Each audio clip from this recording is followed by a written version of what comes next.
Talking real estate in Canton with one of our power players, Renee Roberts from Success in Canton. And Renee, what's cool about Canton, I think it's one of those towns in the greater Boston area that actually has a decent amount of new construction. We do. It's funny because, Canton is an older town. There's sections of town that have a lot of older homes, but for some reason there was a lot of undeveloped land. So every year we have new construction projects going on, and there's opportunities for townhouses and single-family homes, anywhere from 400,000 up to over $1 million for new construction in Canton.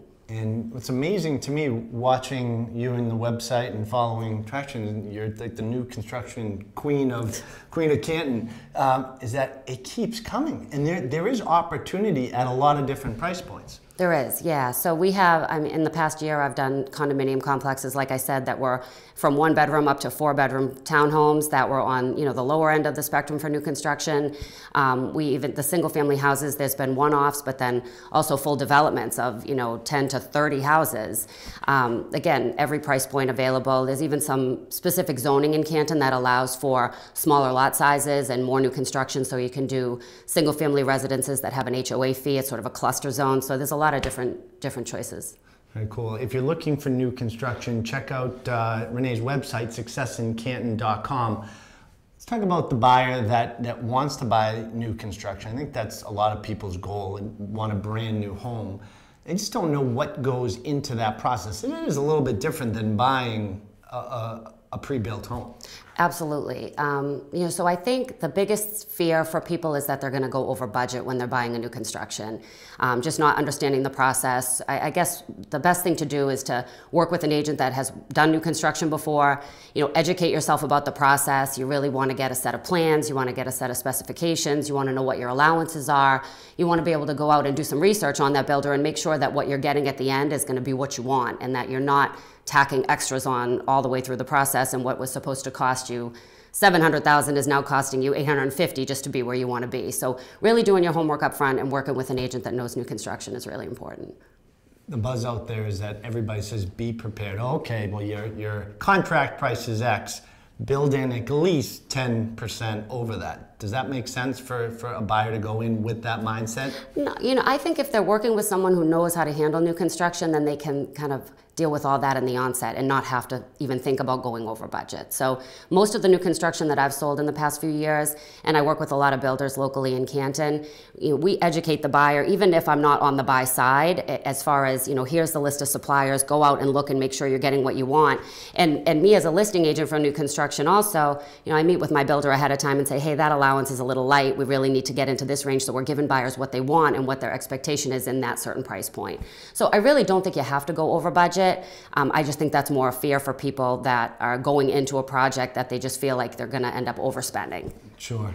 And there's actually different types of new construction. You have your spec build, so to say, and then you have a custom build. Right. Two completely different animals. There are. I think a lot of builders acquire a project with the idea that they would like to just build a spec house, and then there's a whole other set of builders that are willing to do a custom build.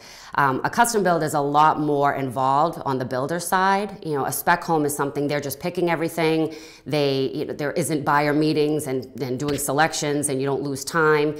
A custom build, the builder really has to be willing to meet with a buyer pretty much weekly once the process starts, just to make sure that things are progressing how they want.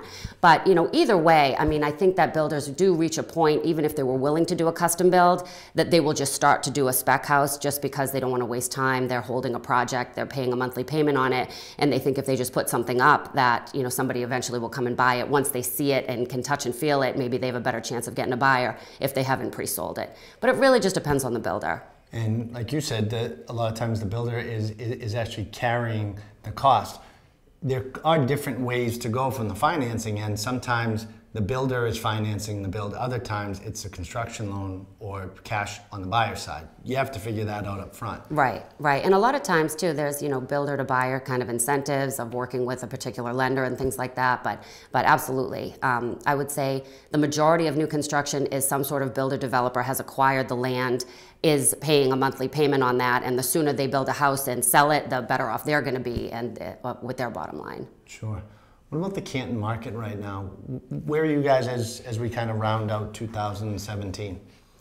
Canton, it's funny, I expected things to be a little quieter right after Thanksgiving, but it's still been fairly busy. I think that over the next week or so it might quiet down until January 1st, but it really is weather dependent. Canton overall has always been pretty good. The market there is pretty aggressive.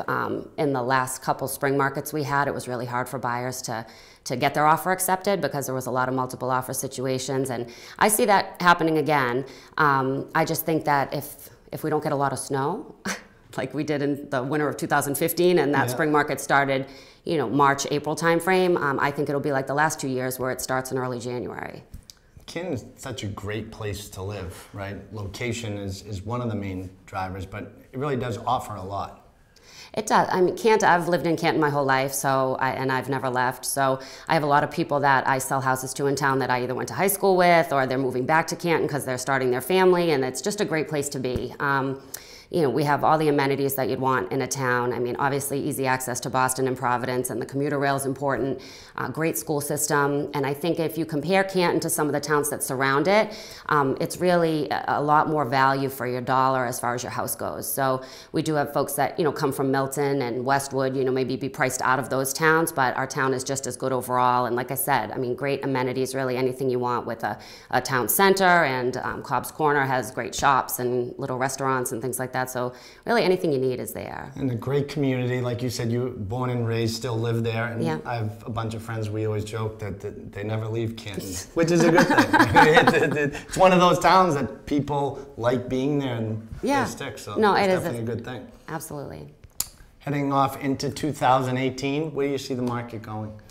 I think with interest rates still being good, and again, I sell a lot in the Canton area, so the towns are desirable towns to be in. I feel like that we're going to have another busy year in 2018. We're hoping for the same thing, Yeah. and thank you for your time. If you'd like to connect with Renee and her team over at Success in Canton, you can check out their website, successincanton.com. Remember, we have more market updates and tips just like this one right here on Boston.com.